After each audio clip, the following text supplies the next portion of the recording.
All right. Fat. Dumb.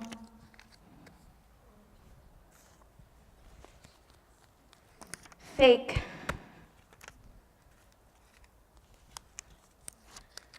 Weak. Stupid.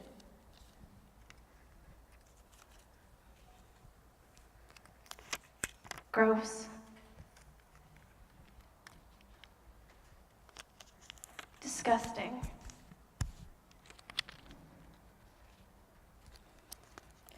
Worthless. No good. Liar.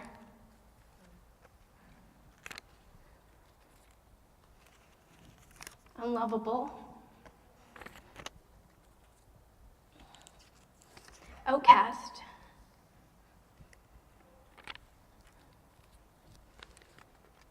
Ugly.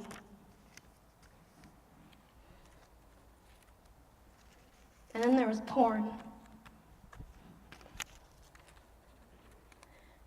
And then there was things that came with it, like self-pleasure. And then there was feelings of dirty.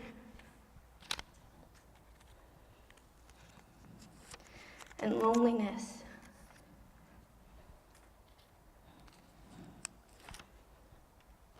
And I felt defeated.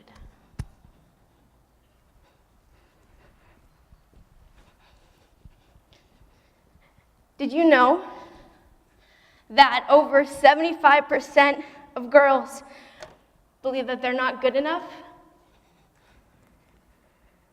Well, let me tell you, I'm one of those girls. These were the words that I would throw at myself every single day as I would look in the mirror, or that I would try to gain the confidence to get myself going. I was constantly telling myself that I was not good enough, constantly telling myself, you're not going to live up to what you have, your purpose is. And I don't even know when the self-hatred came. I don't even know when it happened.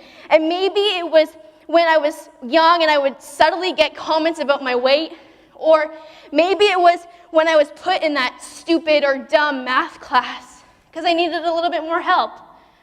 Or maybe it was when I would get picked last for sports every single time, and I would stand there and I would say, no one wants me.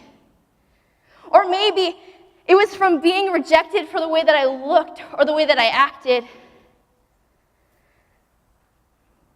Or maybe it was me being jealous of other people's lives and being like, I just want that life.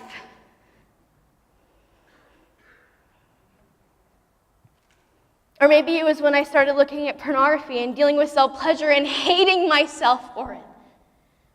Hating myself and feeling so dirty and disgusted that I would do that. See, I had believed that lie. I had believed a lie that everyone else was talking about me, even if it wasn't true. And I thought to myself, well, if they think that, then it must be true. It's crazy. It's crazy how we put labels on ourselves of things that we think others are thinking about us, or even that we think of ourselves. They become our identity. They become who we are. See, all these words were covering up Sarah, who Sarah is. And I lost myself in all of these words. This is a rhetorical question, but who's ever put words on themselves? You know, the divorced, the widow, the cheater, the gossiper, the fake, the ugly, the dumb, the stupid. I think we can all be real in this place and say we all put words on ourselves, labels on ourselves. See, this is the thing that blows my mind sometimes, is these words, you know, half the time they didn't even come from people that came from me, standing in the mirror and speaking that over me. And see, no one else had to kill me with their words because I was killing myself with mine. And it took a hold of who Sarah was. And I remember feeling like I was dying inside because no one knew the battle that was going on, and not even the people that were closest to me, because I was so scared that they were going to be so hurt, and I didn't want to hurt anyone but myself, clearly. So I heard this quote once that said this: "You feel like you're dying? Well, maybe that's a good thing, because without death, there can't be resurrection." And so I went on a journey to find Sarah. And guess what? The best thing is that I found me in Jesus.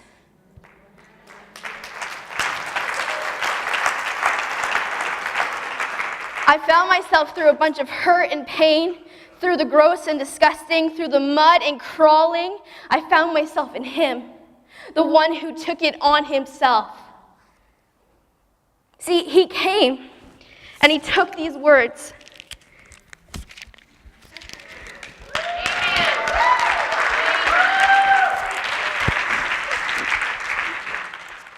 He took them all. There's a lot on here. Did I miss any? I want to leave that one.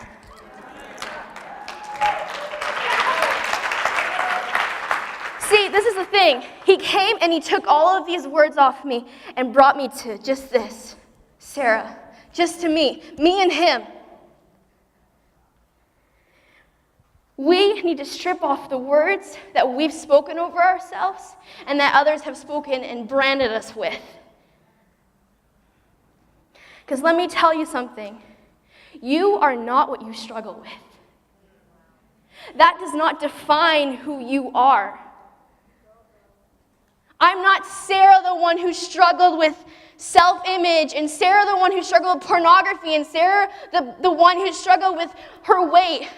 I was Sarah the victorious, and Sarah the conqueror because of him. And let me tell you something. Every single one of you, there is purpose to your struggle. And there was purpose to my struggle, and this was my resurrection. I started an organization called Still Beautiful for girls about 4 years ago. And can I just tell you a couple little stats? 36% of girls in grade 6 say that they are self-confident. 36. And 14% of girls in grade 10 think they're self-confident. Only 14. There's a big chunk of girls who don't think that they're good enough. Let me say this. Girls 10 to 14 years old are 5 times more likely to be hospitalized for attempted suicide. This is what we're living in. But this is something that Still Beautiful feels very, very strongly to change. I read a quote that said this: "Be who you needed when you were younger." And it inspired me to do something that when 13 to 18-year-old Sarah was struggling and dealing with all of these words and all of this pain, although, you can go to your parents and all that stuff, there's something that's like, But this is the thing, is that Still Beautiful wanted to be that. We wanted to be who we needed when we were younger. To come and alongside of these girls and champion them, because they are amazing. I don't know how many of you have daughters out there, but she's probably really awesome. But we want to come alongside of these girls and say, hey, whatever you're believing about yourself, these lies, they're lies.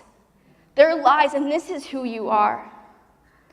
See, I started Still Beautiful because, like I said, it doesn't matter what you struggle with. It doesn't matter what you've been through in your life, the things that have been hurt and pain in your life. It doesn't matter how many scars you have or how beaten and broken you feel. You still have purpose. You are valued. You are awesome, and you are loved, and you are still beautiful.